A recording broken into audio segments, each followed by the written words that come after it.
Everybody, welcome back to my channel. This is Lisa. Today we're going to be making Miss Phyllis Stokes biscuit, buttered biscuit recipe.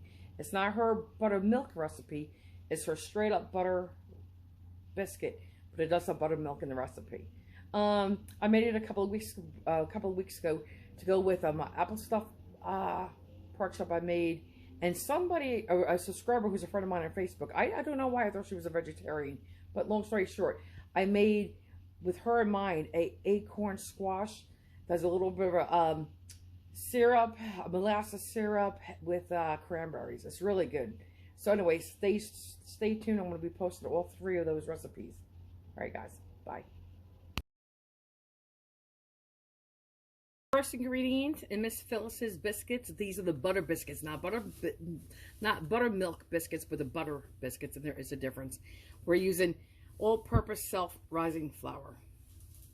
We're going to measure out, and this flour here is 4 cups of, it's pre-sifted flour, plus Miss Phyllis says when you put it in your food processor, it's going to sift it anyway, so there's no need to sift this. When she makes the buttermilk biscuits, she uses white lily flour. I'm just packing this down lightly, skimming off the top, and going to put it in here. So we're going to do 4 tablespoons like that. And this already has your salt and your leavening agents in there. I'm still going to add a pinch more salt, and Miss Phyllis puts in another whole teaspoon of baking powder. Now comes our baking powder. Even though it's already in here, Miss Phyllis puts another teaspoon in there, a heaping teaspoon. Okay, so that just means it wasn't leveled off. Mine was a little, so we'll just have that. And then I'm just going to throw in a pinch of salt. Okay, just a pinch, just like that, even though there is salt in it. And what else? I'm going to put in 6 tablespoons of butter. Mine is salted. Guys, if you don't have a food processor, you could use a pastry cutter. You could use 2 forks, or you could use your hands, which takes a little bit longer, just to use your bare fingers.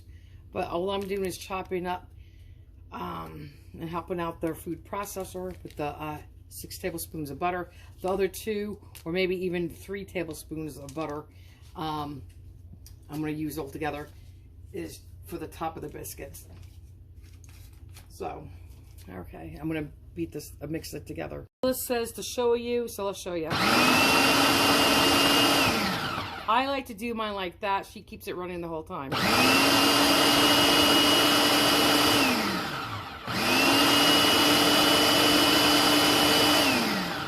Guys, I would say I'm going to do this for altogether 30 seconds. Okay, guys, I pulsed mine for about 60 seconds, maybe a little longer, and I still have little pieces, and this was room temperature butter, little pieces, so I went in there with my hands and finished to break it up.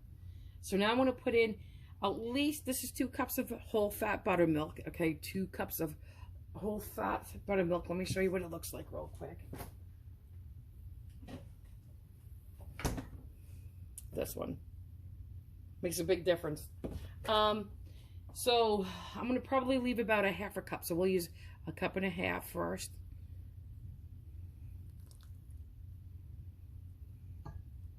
You know what? We're just going to dump the whole thing in there.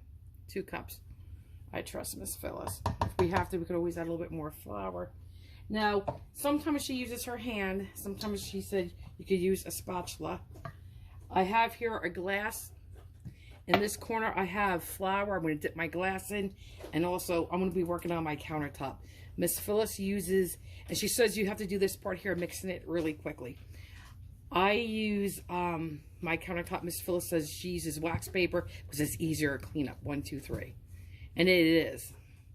But so I'm just going to mix this in, and I'm going to probably like to get my hands in there too. You definitely don't want to overmix this dough. Okay, so I'm just going to get in there now, which I hate doing with my nails, because I always got to get under there and clean them so well. Okay, so let's just stop playing around and get down and dirty. And again, I don't want to overmix this. Okay, just until it's all combined. And you want it sticky like this. and tacky. Now I'm going to sprinkle a little bit of this flour down, just a little bit, almost like we're making homemade macaroni pasta. Okay. Okay. I just had this for another meal back there, so now I'm going to spread this out like this. Okay. And I want to put a little flour on top, like Miss Phyllis does. Okay.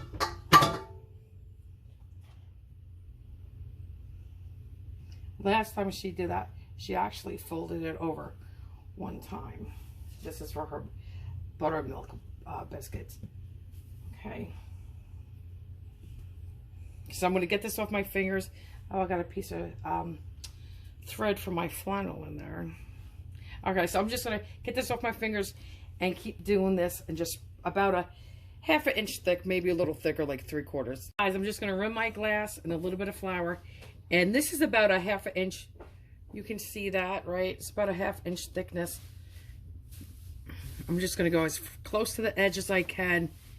And here you go. And this is what's going to go on my grease cookie sheet with Crisco. And I'm using butter flavored Crisco. So this is what's going to go on the cookie sheet. I'll do one more, because Ken's putting the Crisco on it now. Actually, we could just sit here until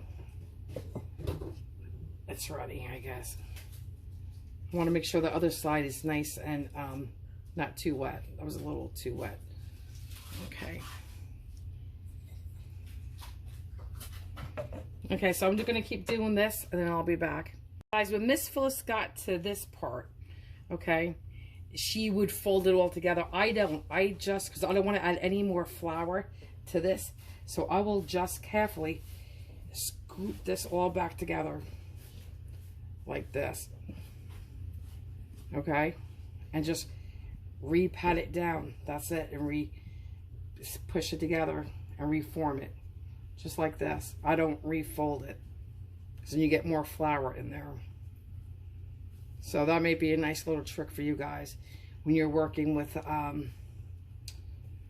your homemade biscuits. Instead of refolding it and making it tougher, just squish it back together like this. Just like so. Okay. And then I'm just going to recut them. It's just so you know, I flipped this over because this side was a little tacky, and I just put a little bit more flour on it. So this was the bottom, and I just flipped it without you watching. Recording. But okay, Miss Phyllis takes the melted butter. She puts a paper towel in it instead of a pastry brush because of bacteria, and she brushes them with I think I'm going to use my pastry brush, actually. So hang on. Okay, guys, I'm going to use the pastry brush. And again, Miss Phyllis cooks these first, and then the last 5 minutes, she puts her butter on. When I do my biscuits, I do it most times this way. Depends. Okay, so I'm just going to do this. And I don't care about pretty right now at all. Okay. Guys, those are buttered. I am going to clean off the bottom of the tray and stick this in the oven for about 15 minutes. I'm going to pull it out and put a little bit more butter on them. Guys, these have been cooking 20 minutes.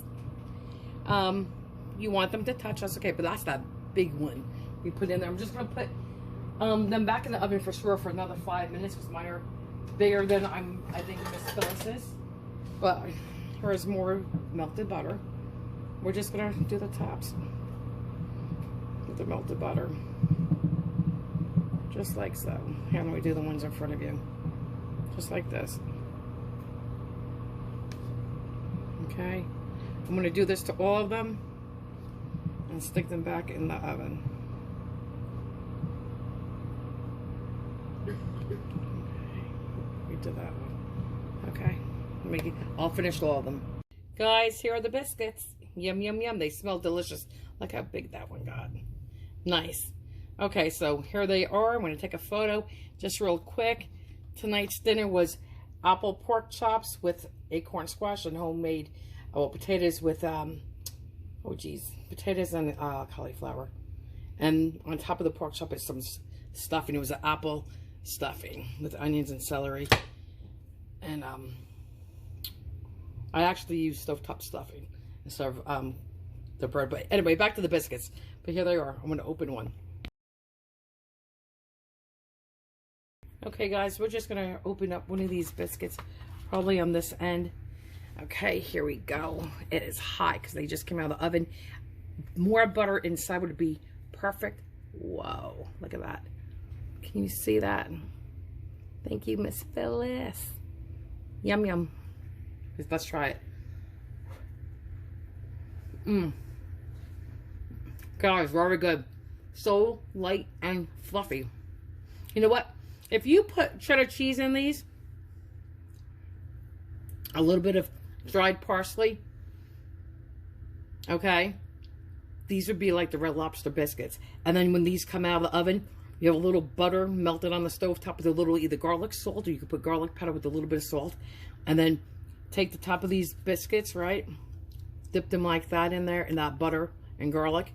And you have what the Red Lobster has. But delicious, guys.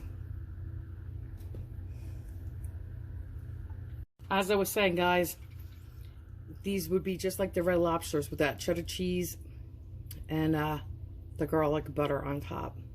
These are delicious. Very good. Very good.